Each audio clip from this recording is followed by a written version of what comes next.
O DIEESE vem se debruçando com o intuito de analisar a situação não só da empresa, como também tentar desmistificar a questão relacionada ao polêmico déficit que a empresa apresenta para a sociedade. E foi com esse propósito que nós levantamos a partir dos estudos e fizemos algumas considerações importantes a respeito dos principais números que são apresentados pela empresa. A importância dos Correios na economia brasileira tem uma relação muito forte com o fato de que ele é grande integrador da economia brasileira, já que atua em mais de 5.500 municípios, além de ser efetivamente um agente ativo na garantia da própria soberania nacional. Além disso, a empresa tem uma receita de 19 bilhões por ano, o que representa aproximadamente 0,33% do produto interno bruto brasileiro. Além disso, garante o direito constitucional da universalidade do serviço postal, além de permitir preços justos de serviços de correspondência em mercado com tendência à formalização de oligopólios, quando executado pelo setor privado. Garante também preços de serviços reduzidos por localidades afastadas e de pouca viabilidade econômica.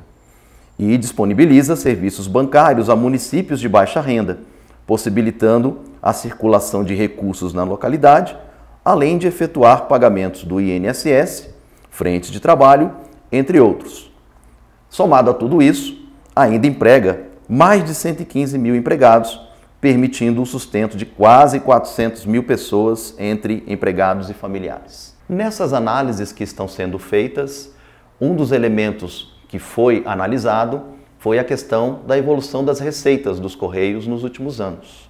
Quando destacamos as receitas ocorridas no intervalo de tempo mais recente, verifica-se que houve um aumento dessa receita até um marco de 2014. O ano de 2014 representa um momento importante, tendo em vista que até esse ano a empresa vinha apresentando resultados extremamente positivos do ponto de vista da sua receita. A composição ela se dá, sobretudo, tendo 50% oriundo do monopólio de cartas e o restante de serviços de concorrência, como encomendas e serviços bancários, por exemplo. Vale verificar que, nas análises feitas, a manutenção financeira ela se dá sem qualquer injeção de valores pela União. Ao contrário, os Correios têm realizado repasses para o governo federal, que somados em um determinado período de tempo, somam, dependendo da análise, mais de 6 bilhões de reais, sendo que destes, aproximadamente 3,9 bilhões foram adiantamentos de dividendos, não sendo então obrigatórios por lei. E isso impacta nas reservas financeiras da empresa, que se desproveram de seus recursos e poderia estar investindo para a modernização dos serviços e melhor atendimento. Além disso, nas análises feitas, verificou-se que os Correios não corrigiram suas tarifas, principalmente no período que envolve o ano de 2013 e 2014, e que acabou também impactando no crescimento dessas receitas, haja vista que as despesas com serviços prestados aumentaram nesse período de tempo.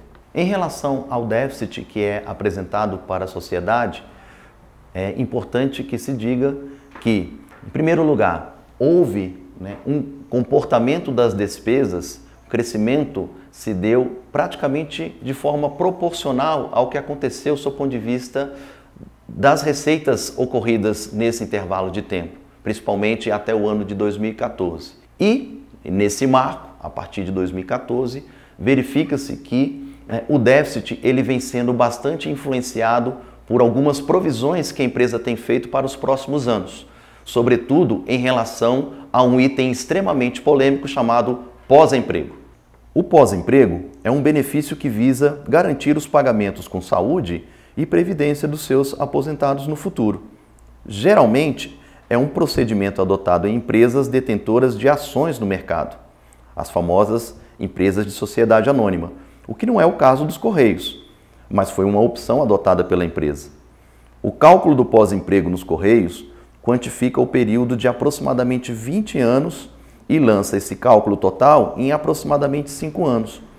Isso traz um impacto anual nos valores das contas dos Correios de aproximadamente 1 bilhão e 500 milhões de reais, sendo ele calculado ano a ano.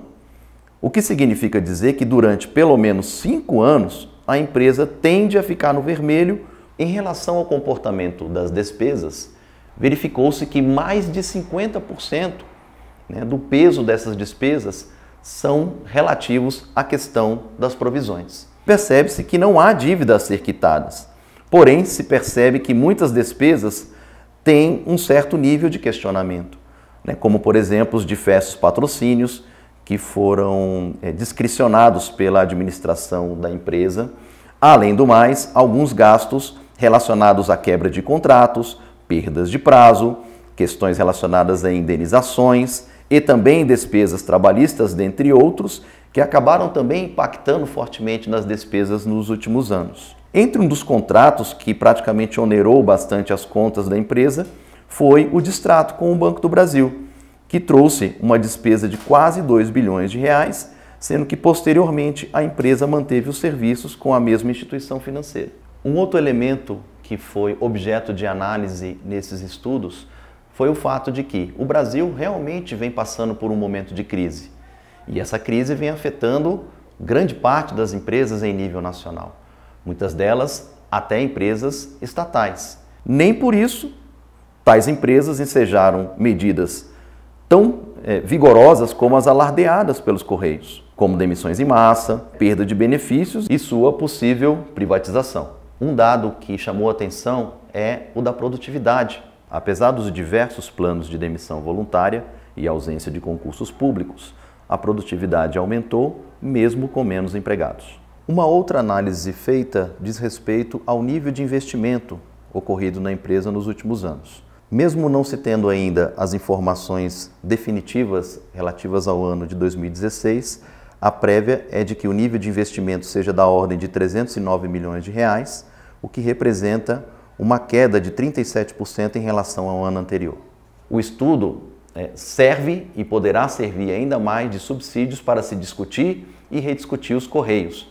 E, claro, incorporar as participações e também as contribuições de debates que estão acontecendo tanto no âmbito da federação, tanto no âmbito das associações, dos sindicatos e, por que não dizer, da sociedade como um todo.